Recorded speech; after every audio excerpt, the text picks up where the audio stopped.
entails that petting zoos should not exist at all.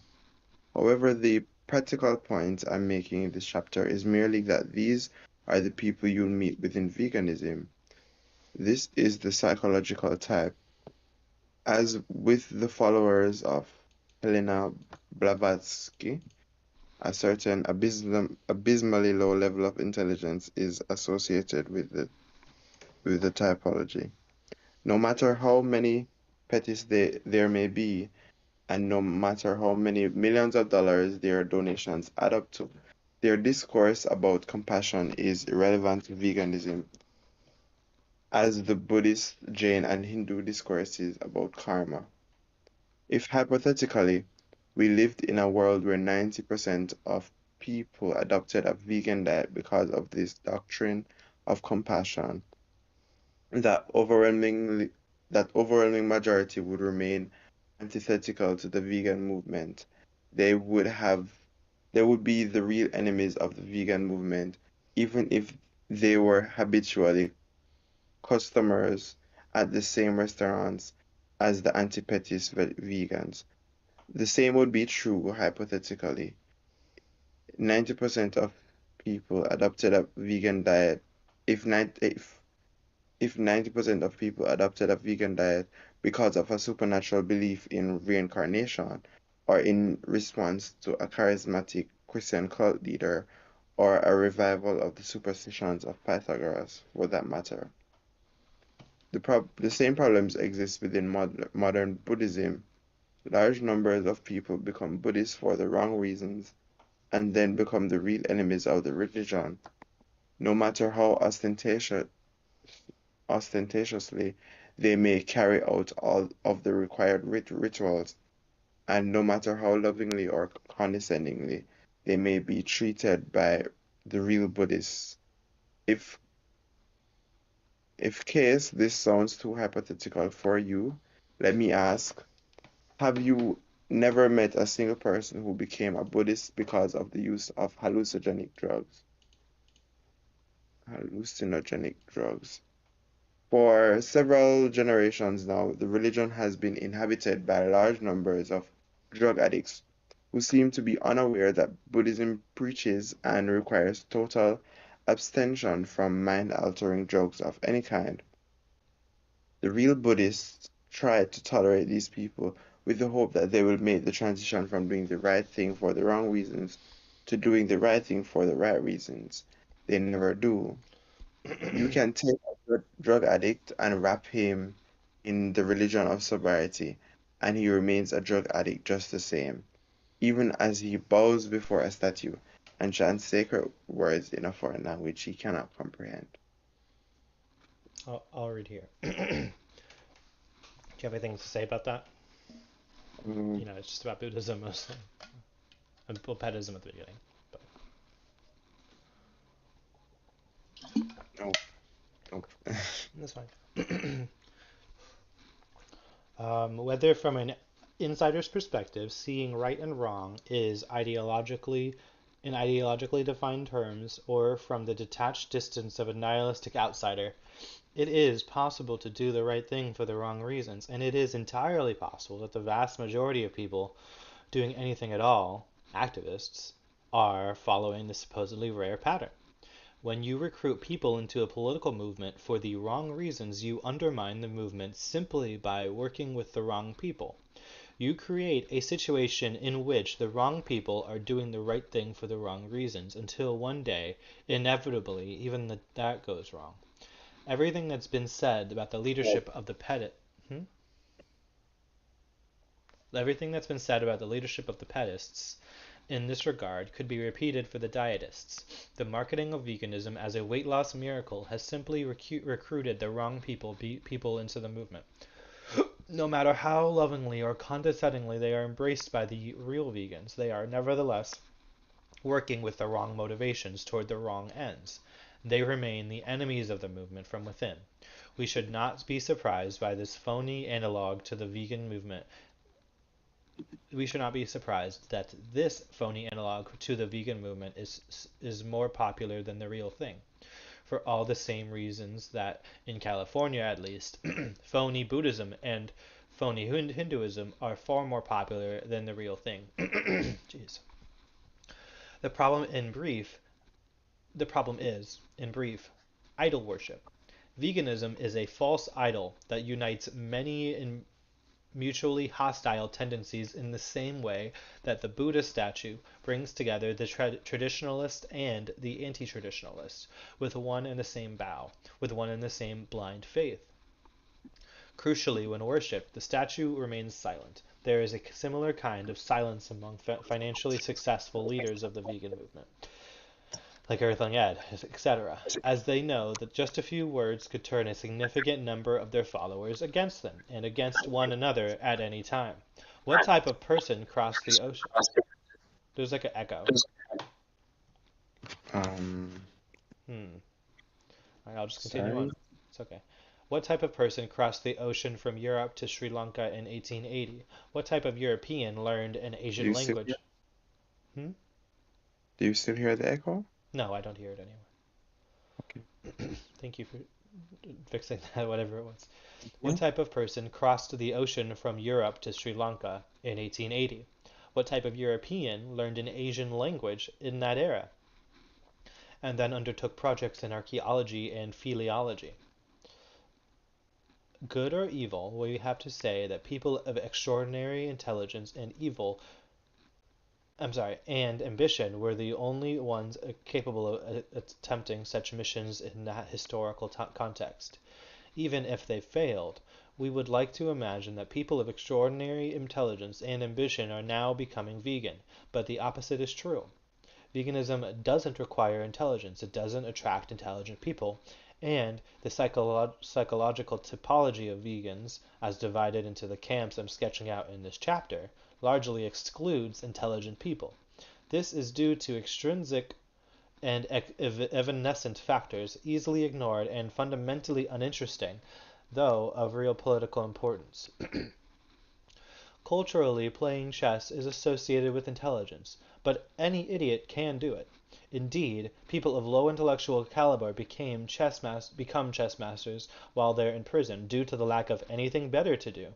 However, within a particular cultural context, knowing about chess may well be associated with higher intelligence. Likewise, inasmuch as the social science demonstrates anything at all, it would be very easy to demonstrate that people who give well-informed answers to a battery of questions about classical music are far more intelligent than those who answer poorly, although any imbecile can appreciate classical music, and innumerable highly intelligent people despise classical music entirely, even if this is just because they happen to prefer some other genre. My point is merely that within a specific cultural context, in a specific period of time, one psychological type or another will pursue one pastime or another. There will be a clustering effect that ensues, allowing you to meet highly motivated, brilliant people in one place, and being astounded that everyone seems to be a lazy idiot in another.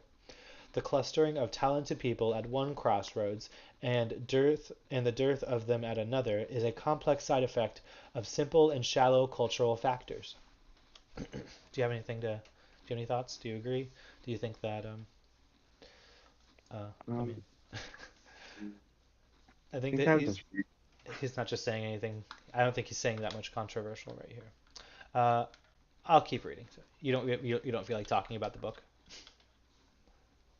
I was gonna just continue. Oh, go ahead. Sorry. Um, and nothing comes to mind now. Mm. Shakespeare wrote. In general, I agree, though. Yeah, I don't think he's saying anything controversial. So like, the most you could say is like, I agree. Um, Mhm. or it's controversial to somebody who would know more about the topic, but it's just like talking about like social science. Shakespeare, Shakespeare wrote for an audience of imbeciles, and most of his plays are just the same kind of meaningless drama that Hollywood churns out for the delectation of semi-literate housewives who watch television in the hours between eating lunch and their children return from school. Nevertheless, You will encounter highly intelligent, hardworking people in the 21st century if you go to a conference for those who are seriously interested in the reading of Shakespeare. Inasmuch as intelligence can be measured, any research project would find the minority of people who have become conversant with Shakespeare's corpus of texts is more intelligent than average, although this kind of knowledge does not require any special intelligence to cultivate, merely a special interest. These cultural clustering effects may be shallow, but the consequences for dissident politics are profound. In Japan, in Thailand, or in Sri Lanka, in the year 1880, where were the most in, where were the most intelligent people were the most intelligent people becoming scholars of Buddhism.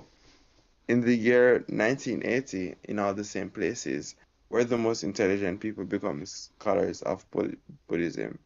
Good or evil, the type of person who was motivated to become a scholar of Buddhism in Europe, and the type of person who had the self-discipline necessary to overcome the inculcated assumptions of their own cultural upbringing, to learn a foreign language, and to endure the dangers and discomforts of living abroad, etc., had nothing in common with a traditional Buddhist who might be motivated to carry on their family ancestral tradition by the experience of seeing a ghost, and whose path to becoming a religious authority figure required neither daring nor brilliance, but only dull conformism. What kind of person honestly becomes a vegan in the year 2022? What kind of person will it be in 2122? We are pretending that they are revolutionaries, but they are not. The vast majority of us are dull conformists, afraid of ghosts. Yep. Chapter 2. I can continue on if you want. hmm Hold on. Okay.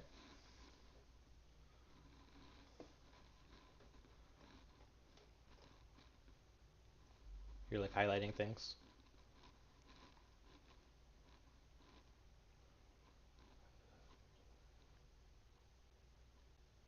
Okay. Okay.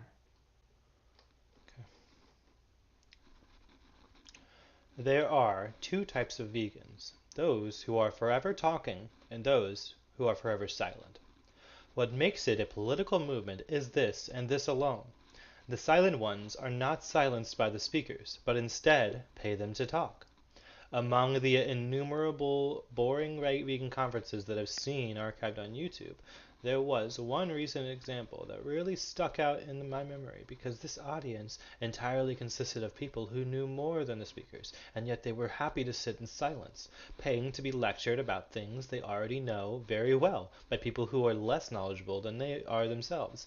This example was remarkable to me because the organizers of the conference had selected three attractive young women who had no accomplishments in terms of career or education aside from having Instagram profiles, who had deigned to wear revealing attire, sitting with their legs and thighs exposed in short skirts, giving the most bland and non-committal answers imaginable to softball questions about vegan activism, often prefacing or concluding their remarks with a blunt statement that they didn't really know the answer themselves, and that the person asking the questions should really consult a certain website for the answers instead of asking them.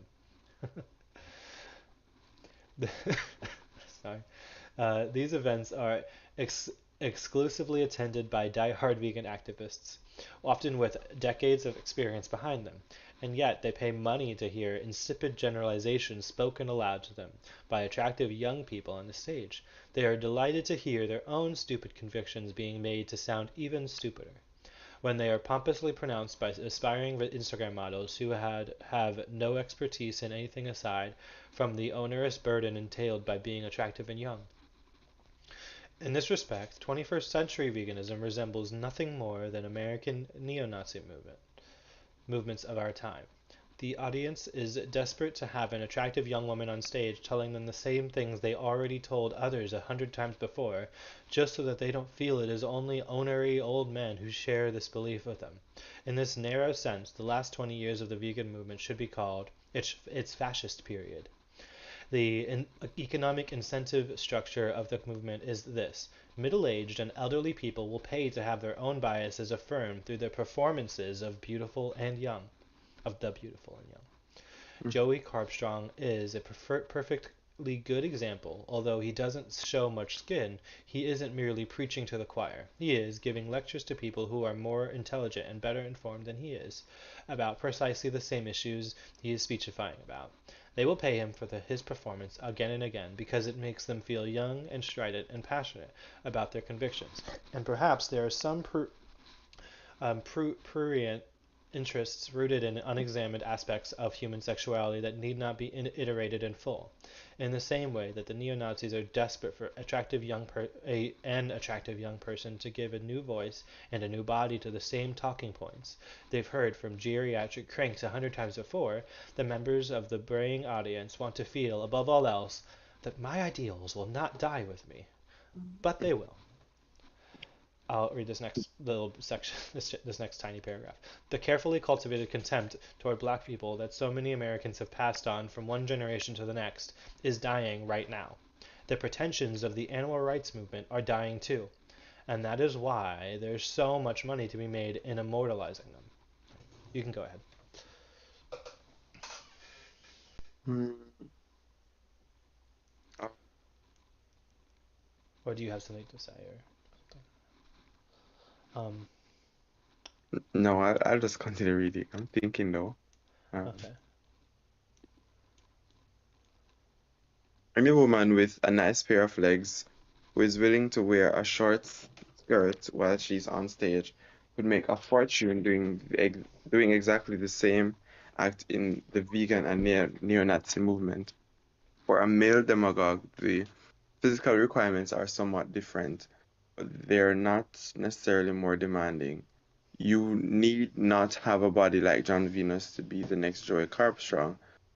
However, there can be no doubt that prurient interests have been as important to the perceived charisma and actual success of James Aspey or any other male demagogue as they were for Freely or any female demagogue. If veganism were a science, the stage and the limelight would be dominated by ugly people who had discovered something, uncovered something, or accomplished something through research. Open up any of the YouTube channels that collects lectures on the applied sciences related to space exploration and scroll through the snapshots of speakers standing at the podium. Now compare a YouTube channel that collects lectures by vegan activists delivered before a live audience, and you'll notice a very strange difference between the two. There is a little bit of show business involved in hosting a conference on space exploration. If you choose a number of other examples from various specific fields, or even the social sciences, like complicate, you will find that science is less and less involved with show business, will have fewer and fewer presentable people making the presentations. There are remarkably good looking people on stage at comic book conventions, you know, but they they're rarely the people who write, illustrate, or even read comic books. When you extricate the art from the show business, just as when you extricate the sciences from the show business, you will be left looking at a field dominated by those who are old or ugly or both, with the exceptions are those few fields in the sciences in which science and show business are inextricable, with nutritional science being a painfully salient example, as freely unforgettably said. In that line of work, the appearance of her body itself was the only necessary credential. I do not mean to suggest that ugliness is a virtue, nor that growing older has any kind of cause and effect relationship with growing wiser. There is a fool, there's no fool like an old fool. That what I would suggest to you instead is that the desperation of the right wing to embrace Lindsay Shepherd as a speaker, if not as a leader, has everything to do with her appearance and has nothing to do with her wisdom, her research, etc. On any issue. I would say the same for Lawrence Southern, the Pettibone sisters, Faith Goldie, and innumerable others. If racism were a legitimate science, nothing would matter less than what these airheads had to say about it. Instead, the racists are desperate to have attractive women tell them that that their views are scientifically valid, precisely because they never can be. Vegans are just the same. We want to hear our prejudices presented to us as science by an Instagram model willing to do the job no matter how clueless, so long as he or she can be called nubile, virile, or some other word with a Latin etymology that allows us to avoid saying sexy, the most embarrassing Latin word in the lexicon. The political function of having such people as speakers is that they embody the words that the silent crowd already knows and assents to. This is the ideological equipment of an Elvis impersonator performing for an audience that already knows the lyrics to every song. Nobody believes that Elvis is still alive, but they are willing to pay for the illusion that his words and the value of his art form lives on. And and on the contrary, it is just now that it can be pronounced dead, as it becomes something memorialized memorialized in a museum. Wow. I wonder. Hmm? Um, Uh, I think I agree. yeah, I think I noticed that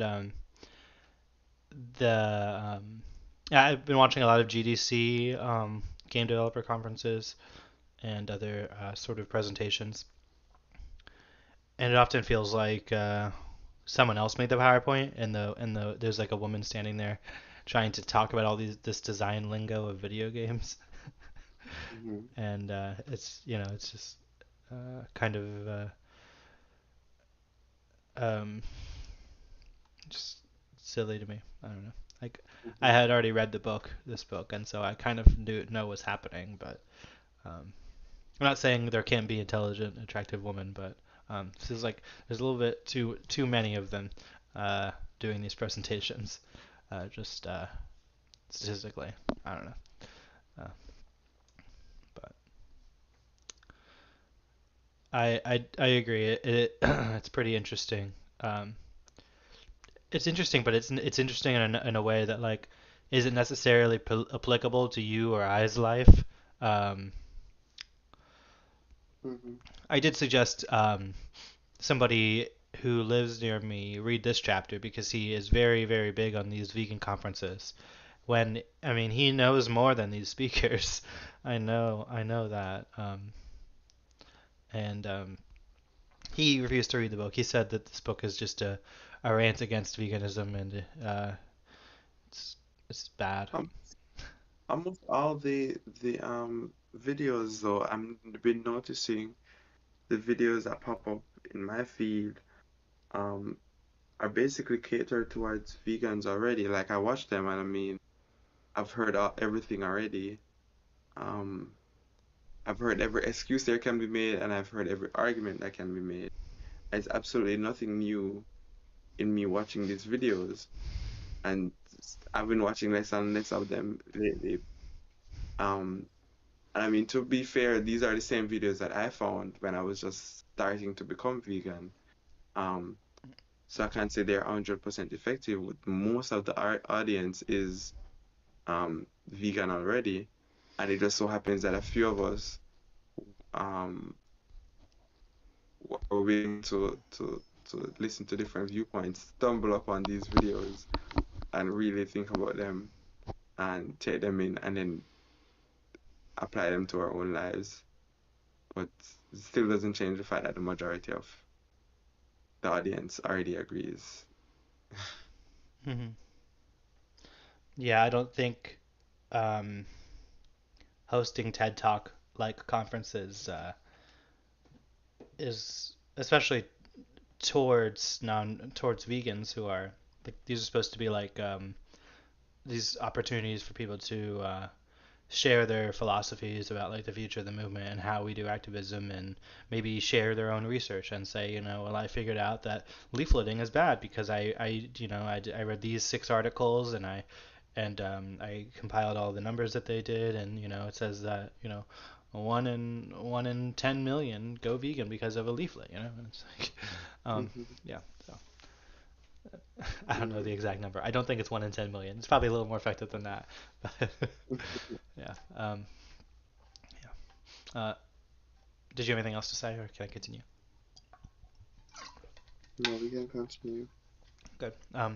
I guess when we catch up to chapter 3, I'll be able to interview you since you have then read the whole book or heard some, or you've experienced it all. Yeah, I have to yeah, we can do the interview up later, I think. I have a very packed day though.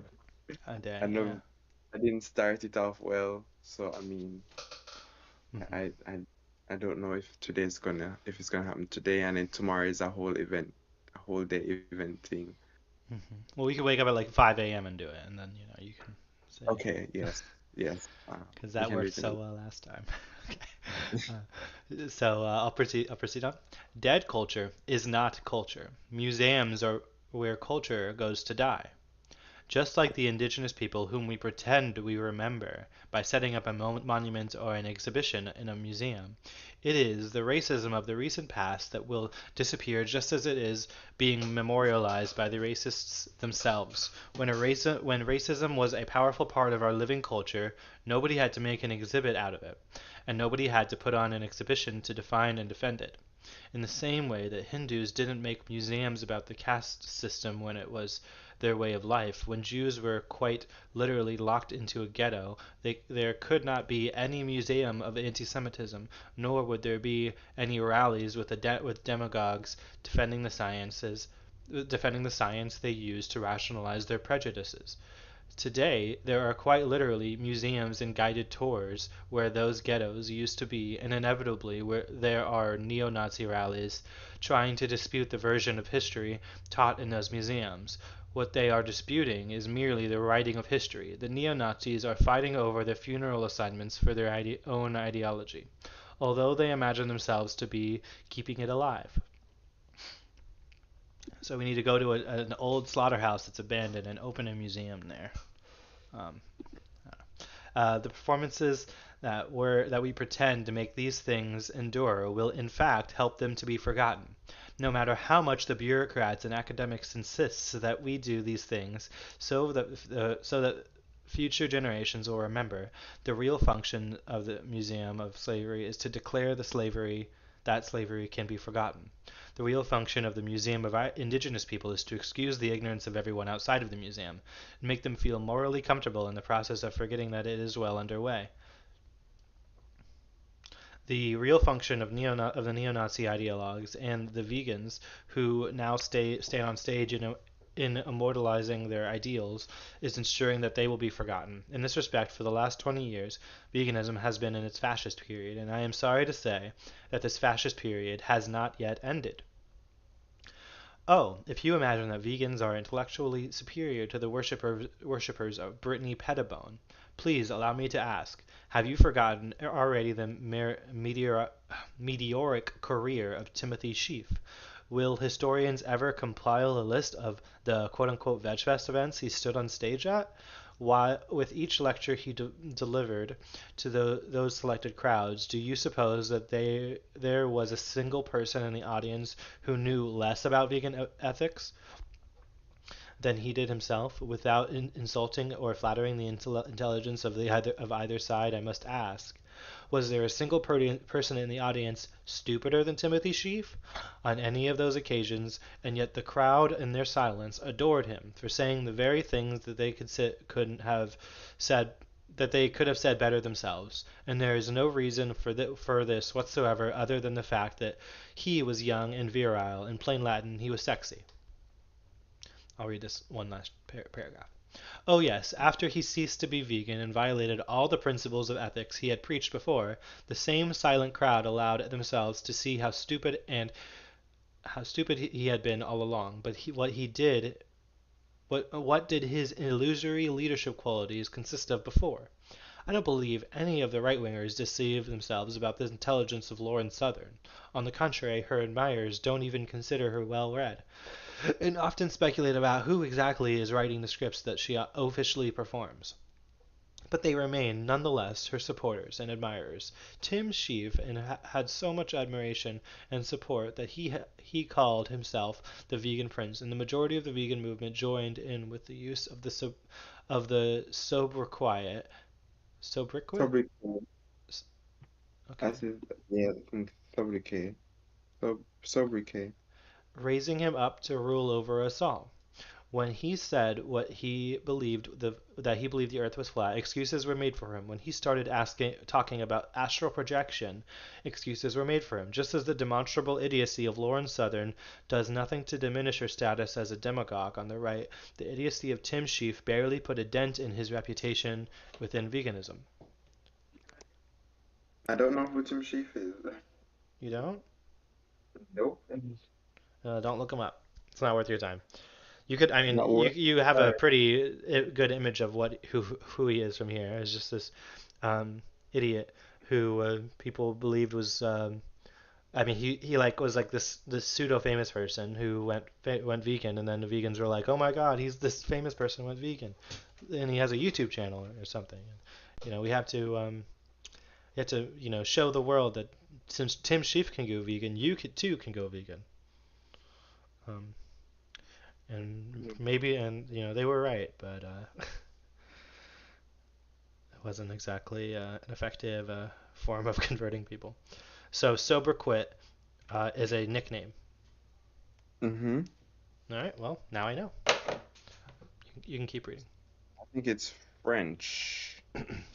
It looks like it's spelled like French. Um, The French do be throwing Q's into their words. I think it's pronounced in the same way you say broquet. It is French. Uh, Hmm. um, I don't know any other word that ends with Queut. Um, yeah.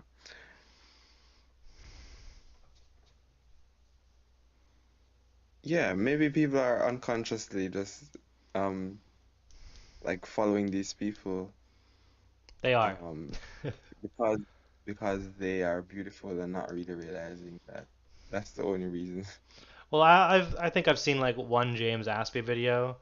I don't think I've seen. I think I've seen one Freely video. I don't think they're particularly attractive, but I don't think James Astor is attractive really at all. And freely don't. yeah. No, Well, either. I mean, who like Cosmic Skeptic? I mean, maybe from the right angle. Like I don't know. He just looks like a nerd. I don't know. Um, if somebody's into that, then who am I to say? I think also people respect him intellectually, but You don't don't think really. there's other atheists on YouTube saying better things than Cosmic Skeptic, and There but they are, respect but him intellectually? Or go ahead, sorry. I think they respect him intellectually, but um, I don't think they are critical of him in any way, and so um, and maybe they're uncritical because they find him attractive. I don't know if anyone finds Cosmic Skeptic attractive. I think that they just I think that they they I think his it's not that he's attractive, but he is younger than Hmm. other vegan slash atheists on YouTube, and so it's just a sort of like, look how young and our atheist movement is. We have so much young talent. Come join us if you're young and talented. I think that's kind of Hmm. the sort of idea that they're going for. Or maybe it's impress it comes off as impressive when you're young and um can come off as intelligent, Hmm. well spoken and informed, even if it's just an illusion. Yeah. Yes.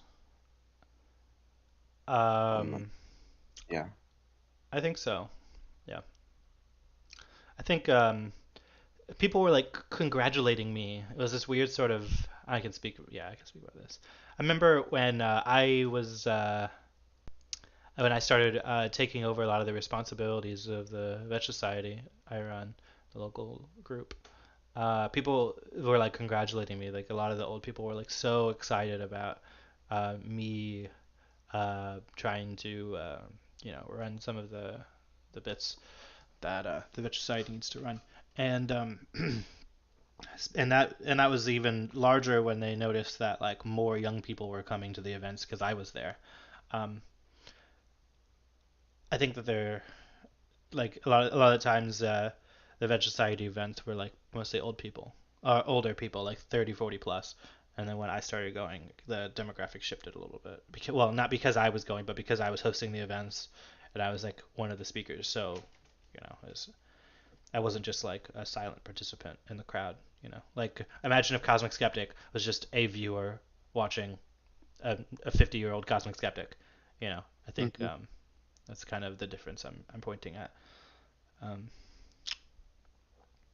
Maybe he comments on the channel, but it's different. So Hmm. um, I don't know. I think I've seen it on myself, and I don't find myself particularly attractive. Uh, Hmm. but whatever. Um,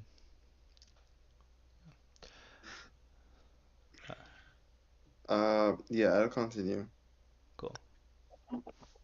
And I'd say again, without flattery, I do not believe this is because the crowds that adored him were even stupider than he was.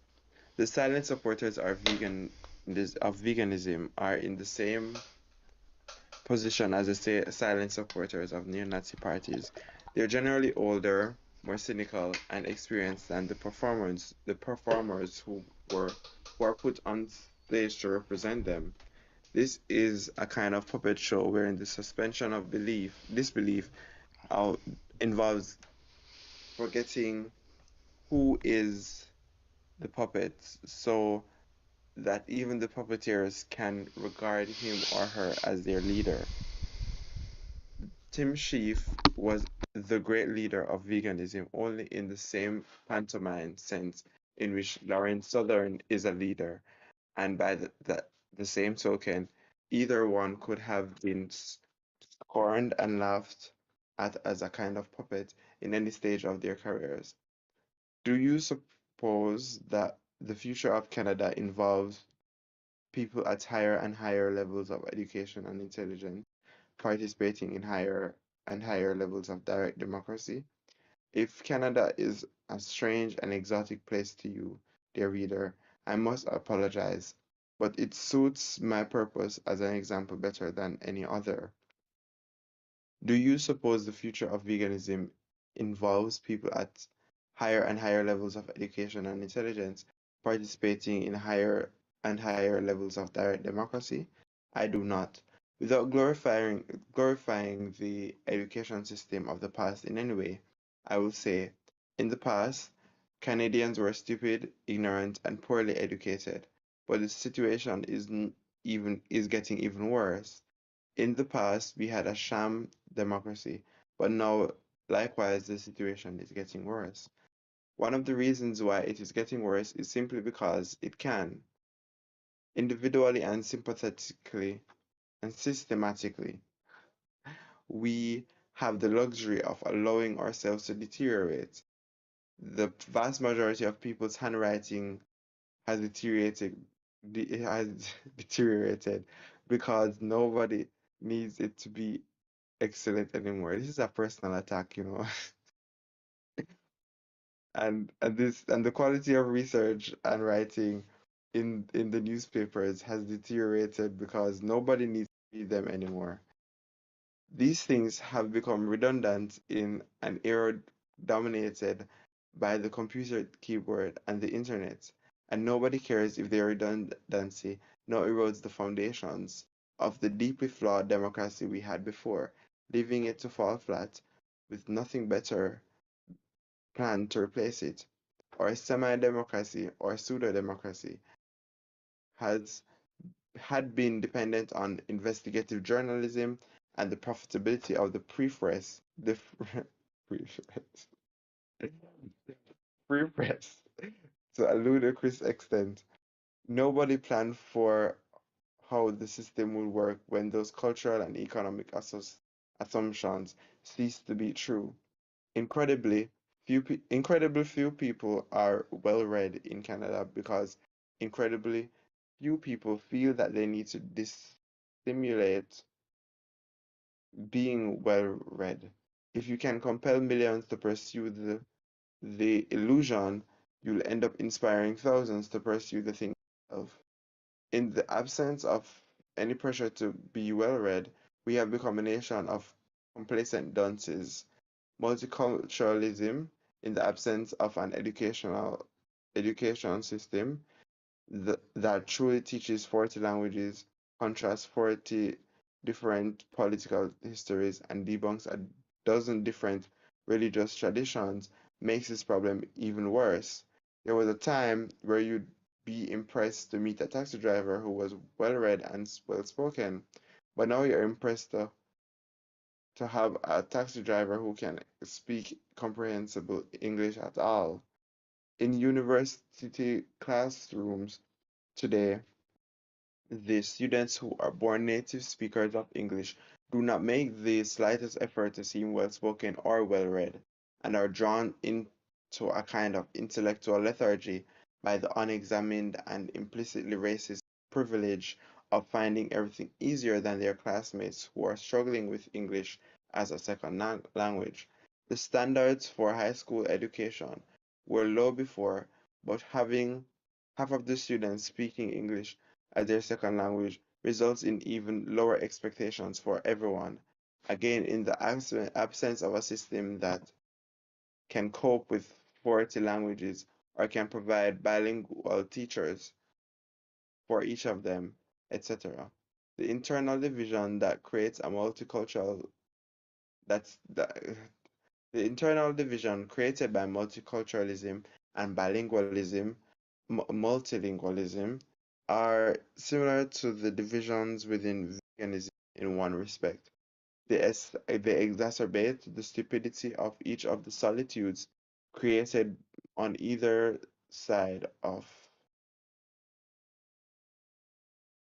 every tiny divide. Yeah. It goes on to talk more about decrying multiculturalism. But how do you feel about that? Anything to say? No. Oh Uh, my, guess I have some it's, bits to it's say about going to school in Florida, where uh, the pressure to speak two languages, and um, I mean it's a requirement that you have to take a few years of Spanish, or not Spanish, but another language, which defaults to Spanish in most schools. Most people, hmm yeah. Some people think they're quirky by taking German or French, but um, yeah, all the Spanish-speaking kids go and take the Spanish class because they already know the language and it's an easy A, and then all the English-speaking kids are kind of overwhelmed by by the difference in language abilities of their peers. Oh my gosh, how did you learn how to count to 10 so fast? And they're just looking at you confused, like, uh, how don't you know how to learn to count to 10 so fast? What are you gonna say? Um, I don't know. Let's continue. Sure, sure, sure. Um, yeah, I don't think we really learned any different political histories. We really just did American history, but I could see Yeah, it probably being made worse in other areas that are more um, that are less conservative. Um, I agree with if the critique of multiculturalism as failing because it's not really multicultural. mhm. If if it's supposed to be multicultural, how are we only learning about one type of history, one type of um religious tradition, one type of language, or even two or just three? Um, Mhm. yeah. Or is it that people can still believe things without having any other historical context or understanding of any other historical context to compare it with, um, to learn from, etc. Hmm. Cool. All right. Then I'll continue. It says, I grew up isolated in an intellectually as an intellectual in Toronto, but how much more isolated would I have been as a Pakistani intellectual in Toronto? And the Pakistanis are isolated from each other, from each of the other minority cultures, just as much as they are from the majority English speaking culture. Whatever spark of intellectual potential might exist in a city of 3 million people is reduced exponentially with each division of the whole into a smaller part, with each portion invidiously ignorant of the political, religious, intellectual lives of the others. I have met and spoken to Pakistanis who were quite brilliant, and spoke of the others I have met ignorant, but I have met and spoke to Pakistanis who are quite brilliant and spoke English well enough to demonstrate this brilliance to me, but they were part of a culture that had its own political discourse about abortion, its own political discourse about inbreeding or cousin marriage, and its own political discourse about racism. Pakistani racism against Canada's indigenous people, for example, or Pakistani's racism against Caribbean blacks. These discourses within their communities were entirely cut off from mine. They would never challenge my thoughts about abortion, inbreeding, or racism, and I would never challenge theirs.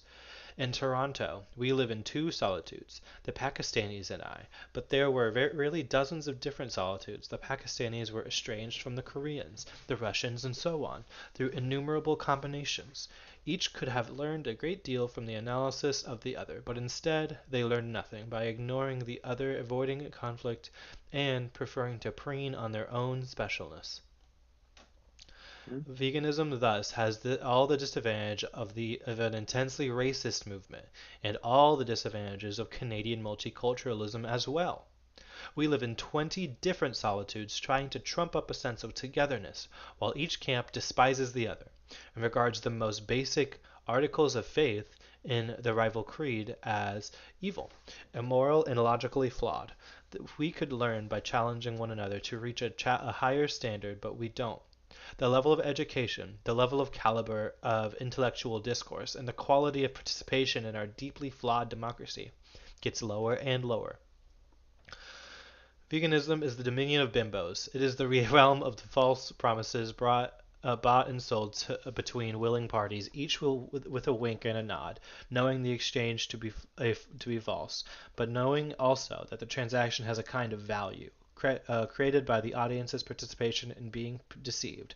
This cannot be quite compared to the proverbial Potomac village, nor to the emperor's new clothes. It is more like a clack, a clack gathering to cheer. Is clack just the same word as clique? I've never seen it spelled that way. It doesn't matter. It's more like a clack gathering to cheer on a new punk band, knowing that the music is poor, but hoping that if enough, Different. it's different. That if enough people enthusiastically attend their first few concerts, the group could end up achieving success disproportionate to their merit. The movement is at its own convivial is at its most convivial when the currency of deceit is agreed upon us by us all. as when, for a few years, activists sincerely believed that a certain number of animal lives would be saved by photocopying and distributing a few hundred pamphlets. And with deadpan seriousness, they used this equation to prove to donors that their money was making a palpable difference in the world. There was a similar kind of math involved when vegans believed that you could eat an infinite number of calories while still losing weight, so long as you adhere to low fat, low salt, zero garlic, zero caffeine vegan diet.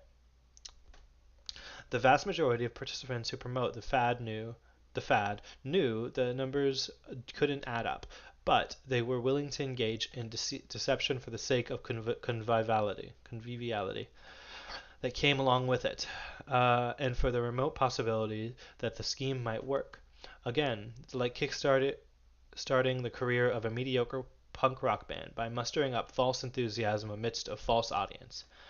The movement is at least convivial is at its least convivial and its most internecine when the currency of deceit is in flux, and the promises offered by our bimbo spokesmodels have become uncertain. And this is because, unlike any mainstream religion, the liars do not actually believe in their lies, but merely participate in the deception, for the sake of certain imaginary or actual outcomes.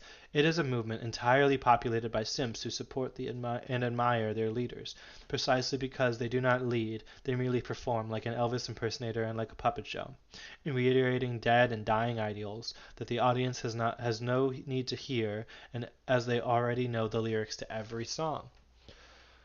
We're in chapter 3. I think we read all of chapter 3, so I did yeah, means we finished. something about compassion. I'm Yeah, done. we did it. Yeah, chapter 4 and 5 are like twice as long as the other chapters. Yeah, these were actually really short. Yeah, yeah. The chapters 1 and 2 are like 30 pages. Chapter 3 is like 25. And chapters 3 and 4 are like 30 pages each. But, yep. Let's have a Discord message. Can't I finish? Oh, were you Yeah, asking me if I could finish? it's fine. You did. Okay. Um, Yeah, I mean, yeah. So, do you have any thoughts about chapter 2? oh, It's my least favorite chapter in the book. I'll start. um, I feel like he could have. There's a section in the book later where he talks about multiculturalism, where he could have taken the bits here and moved them there, and it would have been more powerful. Um, and without the multiculturalism section, this chapter is really just calling the vegan movement fascist and well, um, fascist. And so I mean, this could have been part of chapter 1, in my own view. But whatever.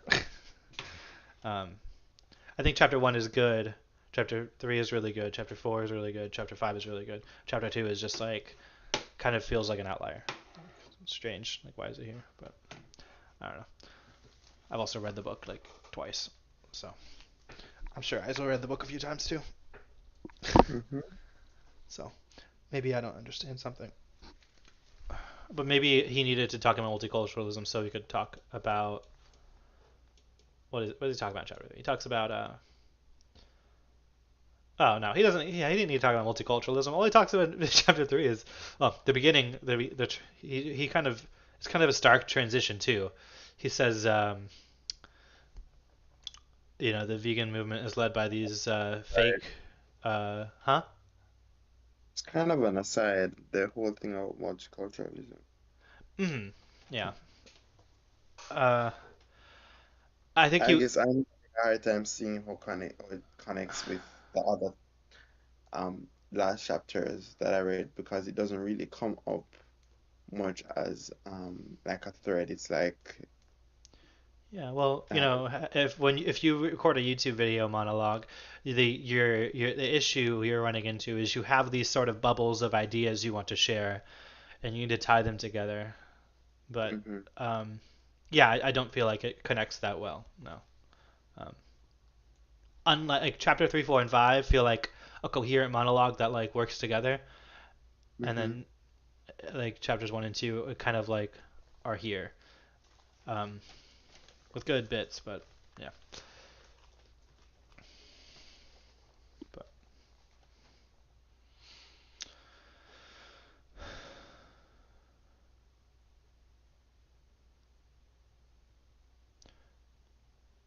do you have anything else to say? I should read it again, of course. The book? You don't need to read the whole book again. We need to move on to something. You're gonna pray to this book forever. I mean, I need to like. You I should think go I. back and highlight and then take notes on a separate document of like things you found most important Mm-hmm. to use in your own life. But you don't need to read the book again. You could skim it, skim your highlights. That's what I would do. Yeah, and there's stuff to highlight. I don't have my highlighted copy, but I highlighted a bunch in this chapter. It's just that I don't feel like the flow is as great as chapters 3, 4, and 5.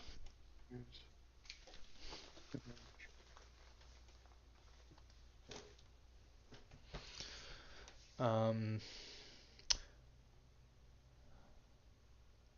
The difference between clack and clique is, I think, based on how clique is used, it's kind of like just people who are friends who hang out together and do things together. It's like an in-group thing. yeah. I guess clack is the definition is very different. Oh, It's just like the sycophantic followers, a group of sycophantic. So in this oh, one, the leader of the clack is separate from the clack itself. yes. And with clique is the leader is a part of the clique. Yeah. Um, Uh, interesting. Okay.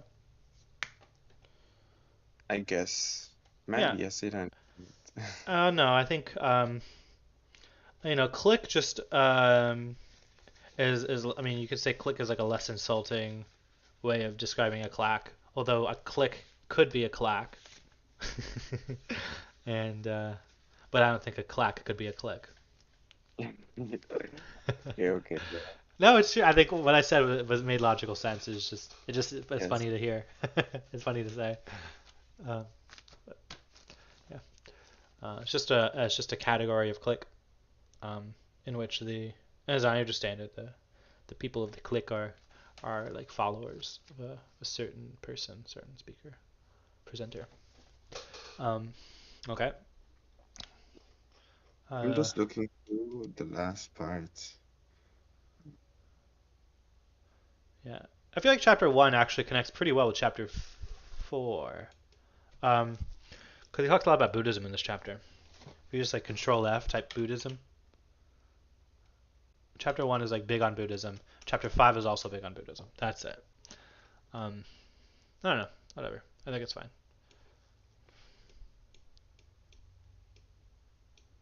So this front cover image, it looks like it's just like a picture that somebody sketched and then mailed to Eisel. Yeah, it's a sketch. But it's like he took it on top of the envelope at a weird angle. Kind of artistic interpretation. Oh, It's fine. I'm just trying to have something it, to say. I don't know. It's not really what I think of when I think of a book cover, but Yeah, I think it. I Uh, feel like it makes the book look a lot less serious than it is.